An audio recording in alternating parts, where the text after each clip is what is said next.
Hey guys, Dr. Tim here again, coming to you from the lecture at Pop University, talking on and kind of spinning off of the topic of periodization, where last week we talked about the Arthur Lydiard model of periodization related to endurance athletes. And I wanted to find something more specific to my strength and my barbell athletes, and I settled upon block periodization. So to give you guys a big picture definition of periodization before we launch into this, it is the specific manipulation of training variables inside of barbell athletics, being volume, intensity, and frequency over time to maximize your performance while decreasing your injury risk. So those are the two things that go into that. If we looked at block periodization, got more specific.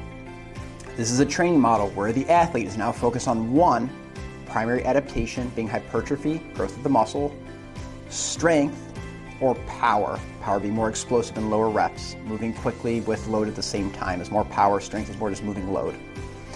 During this training block, athletes are trying to maintain their other qualities, but at a lower dose. And they're trying to peak this at the same time. So if you're touching a barbell or a kettlebell, the goal is to get stronger. This is a great way to do it, understanding these principles that we'll dive into today. Historically, this was developed in the Soviet Union, this idea of block periodization from the 1970s and 1980s, and patented and gone over and researched by sports scientists there. Why it emerged is they were seeing that traditional linear periodization, which was basically increasing the intensity while reducing the volume, and just in a straight line of attempted success of getting stronger and stronger at lower reps over time, was working really, really well with beginner athletes and those getting into strength training initially, maybe intermediate as well. But they were finding that when someone became more advanced, they needed new stimulus. Initially, inside of strength training, there's so many gains that are neurological. That's why someone can be dramatically stronger inside of 2 weeks of weightlifting, because their body's getting used to that neurologically. If you make a change in adaptation more physiologically, it needs to be a strong stimulus, and block periodization gives you that strong stimulus. So the solution was focusing on these specific adaptations in a sequential block, building capacity, transforming to sport-specific strength, and then peaking. This ended up being adopted into Olympic sports, powerlifting, weightlifting, team sports, and CrossFit. So it's really grown inside of the idea of this block periodization. If you looked at the cycles, it's broken down into smaller blocks called mesocycles. So a macro cycle is your entire year of weight training, and a mesocycle is what's happening inside these little blocks of training. Each block inside of this should be about 3 to 6 weeks, and each block has a primary goal. So the goal is either hypertrophy, muscle growth, size of the muscle, strength, moving heavy weight, not related to speed, but heavy weight from one range of motion to another, or power and peaking inside of that, which is more moving weight at a high speed, heavy weight at a high speed. The second qualities are to maintain an effective minimum dosing of those other things so you're not losing them as you're training. So think if you're building a house, you lay the foundation of volume, the walls are the strength, and the roof is the peak in terms of what you're doing. These three main blocks we call the accumulation block, the transmutation block, and the realization block, or the peaking block. The goal inside the accumulation block is just that. It is accumulating volume of hypertrophy work capacity, and baseline of strength. An example would be doing something for 4 to 6 sets of 8 to 12 reps at about 60 to 70% of your 1 rep max inside of that, and a ton of accessory work. So that could apply to the big 3 to multi-joint movements that are being done, and a lot of accessories inside of that. 4 to 6 sets of 8 to 12 reps at 60 to 70% of your 1 rep max. The transmutation block, the goal is more specific strength, higher intensity, and we're starting to lower the volume inside of the transmutation block. An example would be 4 to 5 sets of 4 to 6 reps. So we've lowered the reps there, but we've now increased to 75 to 85% of your 1 rep max. And these are more competition specific lifts. So we're getting more specific. We're doing less accessory drills inside of that. And then your realization block, or your peaking block, the goal is max strength, neural readiness, so you are snappy. Neural readiness is like your ability to sprint and to move quickly inside of athletics, and tapering down your volume to a degree. The example would be 3 to 5 sets of 1 to 3 reps, so the lowest reps will get inside of that.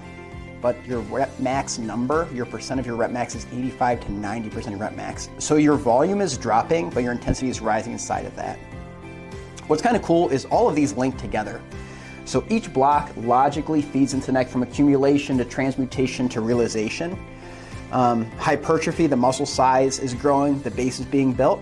Strength, the load is now being tolerated as we progress into strength. And peaking, the expression of our max strength, or hitting a PR inside of your weightlifting cycle or weight training cycle. So like I said, maybe 3 to 6 weeks inside of those. Big benefits of block periodization would be, one, there's a clear focus, so you're not training everything and improving nothing. That can work early on, just train everything and throw something against the wall and it sticks and you go a bit stronger. This is way more specific to someone who's in advanced strength training, been training for a couple years. It builds adaptation sequentially for best transfer. So you notice we go in order. We don't do realization, really low reps, throw in some hypertrophy and accumulation, get some strength and transmutation, because they build upon one another logically and your body adapts in that way. It helps to manage fatigue better than traditional linear progression, where you're just kind of slowly building and hoping you don't have that drop-off moment where things just, either an injury happens or you don't have the progression you like. And it allows for precise peaking inside of a competition. Things to consider. Do beginners need this? Maybe not. I could definitely argue against it. You may not need strict block periodization because you'll adapt to almost anything. If you took someone who has no training capacity or background and said, hey, why don't you go ahead and take that dumbbell and put it over your head 10 times a day, will they get stronger? Absolutely they will, but that'll run out very quickly in terms of the ability to adapt to that training and see changes in your body, so this gets more specific. I would say that intermediate and advanced athletes can thrive on this block continually for their training sequencing and their periodization. I think we should consider competition frequency. So if you are a competitive barbell athlete, you want to look at the length of your blocks so they fit inside of your cycle, so they fit appropriately and you're peaking at the right time. And your last consideration is recovery. How's your nutrition? How's your sleep? What's your stress management like? All of those greatly depend on how you perform and move outside of these. So if your sleep is low, your stress management is low, and your nutrition is poor, you should probably take more times inside of a block to adapt to it before moving on to the next. Key takeaways for the day, guys. Block periodization has emerged as a solution for advanced athletes who need structural progression. So it would apply to you inside of your strength training. It breaks down into 3 phases: accumulation, transmutation, realization, and the order doesn't matter inside of those phases. Each block is built upon the previous, accumulating the peaking phase. This model is highly adaptable for strength athletes and powerlifters, to anybody who competes in a barbell sport or CrossFit.